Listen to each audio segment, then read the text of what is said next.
Hey guys, welcome to Dog Forge. My name's Paul, and today we have a different kind of video for you. This is more of a playstyle discussion for your group. Today we're going to be talking about breaks and whether or not you should be using them in your game. My personal stance is yes, breaks are wonderful for a variety of reasons, but we'll also talk about the reasons why they might not be good for your group in particular, and why they might be great for people at large. Now, this is going to be a little bit of a Talking Forge video. We don't have a whole bunch of spiffy graphics, and none of you have wisdom modifiers high enough for this to be a cam video, okay? So, let's get into it, and let's first address the groups where breaks are not suitable. I suppose first let's get into what I mean by breaks.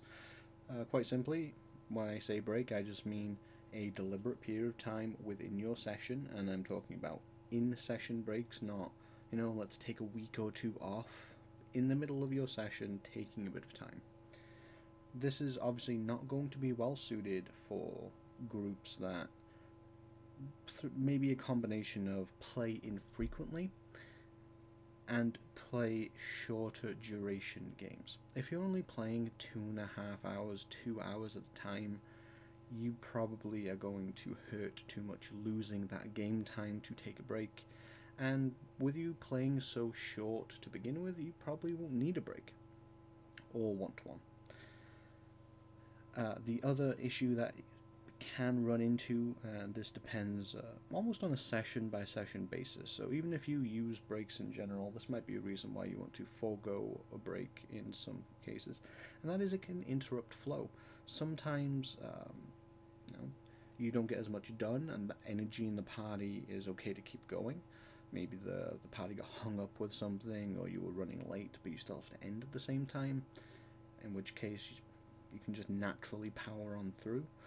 Or perhaps just you're at a time in the story where really taking a break would really just diffuse that energy, that tension, in a way that would be hard to naturally pick up again.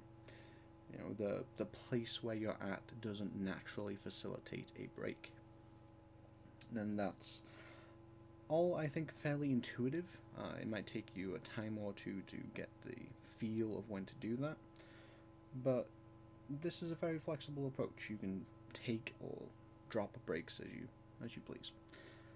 But now let's talk about why breaks are good, and let's start with the basics. Everyone needs to use the bathroom from time to time, and everyone needs to top up their drink or grab a snack, or perhaps, depending if you're playing in person, maybe people ordered pizza or you're taken of choice, and that needs to be dealt with.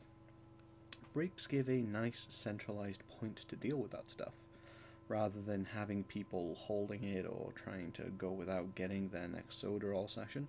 You can have a time where all of that is dealt with and everyone's coming back refreshed and full of caffeine. And that can be great for both players and DMs alike. Otherwise, there's a certain amount of mental load playing D&D. This is by far mostly true for the DM, who has 27 or more plates spinning in the air at any given time, but this can also be true for players, especially if you're playing a character for the first time. You can just gain a bunch of new features or spells, or you're trying something you're not familiar with. All of that mental load can really weigh down on you, and having a little bit of a break to decompress and take your mind off of those things can really help sustain you throughout the session and reduce chances of fatigue. And I think that helps both in not fatiguing in that session, but by interrupting the fatigue in each session, it also helps prevent game fatigue overall, just from the complexity of some games. And this can be especially true if you're using homebrew, home rules, variant rules, things that really add on to the game, or you've just gone neck deep in all of the spells that you can get your hands on and mixing them up as much as possible.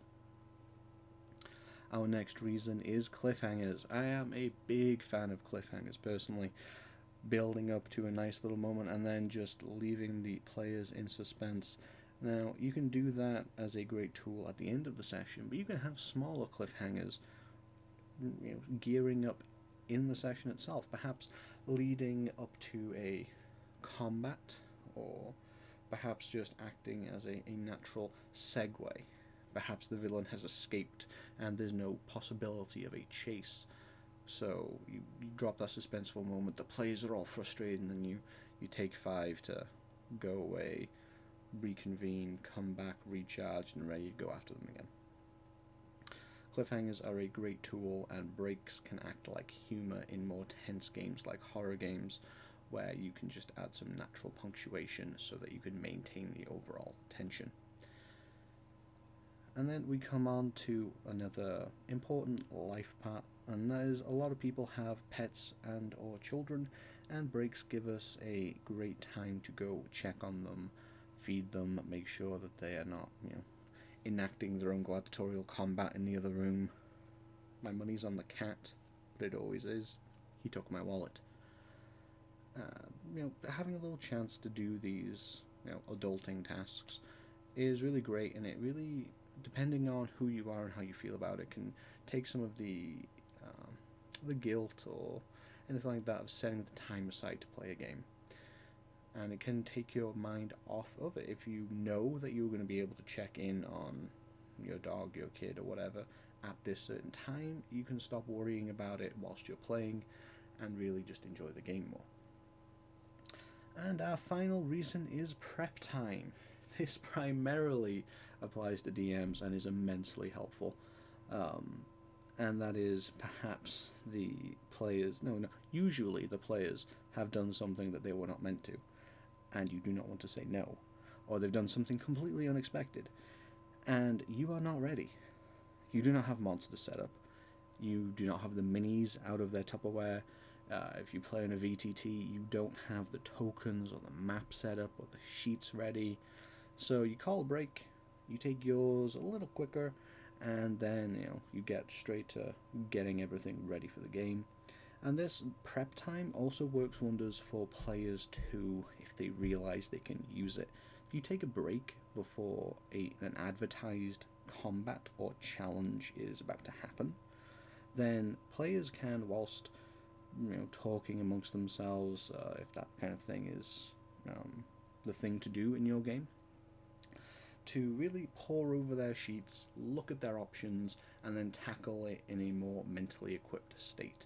And that can really help players tackle combats and challenges in a mindset more befitting their characters.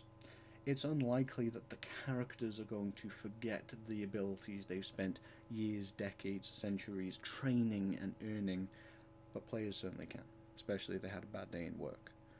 So having that little bit of time to just reread your sheet, I don't normally use this spell, maneuver, subclass ability, racial ability, but right now it could be useful, is immensely helpful.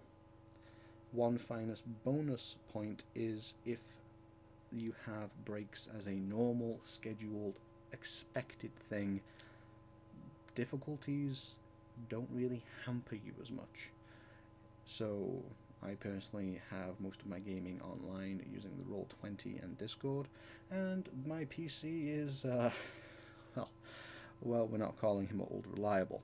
So if there is a technical issue with that, I can just call a break, get my technical issues resolved, come back to the game, and we haven't really lost much, if any, actual game time, because that time was already set out to not play. That can be a great advantage. And maybe all of this has led you to think, well, maybe I should put breaks in the game, maybe we should try that, but how long should the break be? And that really is based on your group, on your games, on how long your sessions are. The longer your game, the more likely you are to want to have a longer break, especially if you're doing a, hey, we play once a month, but we play for most of a Saturday kind of a deal. You might want half an hour or an hour because you'll be eating a meal together. Otherwise, in general, I would recommend anywhere between 5 and 20 minutes. Just make sure that it's enough time that everyone feels that they're getting enough out of the break without taking too much time away. So, what do you think? Do you use brakes in your game? Are you considering it after watching this video? And if you do try it because of this, make sure to come back and let us know how it went in the comments section down below. If you liked that video, hit that thumbs up button, and it'd be a great help if you could hit that subscribe button if you are not already subscribed, and that notification bell because YouTube reasons. So, I've had a great time chatting with you today. I hope the static screen has not been too boring, and I will see you next time at the Forge.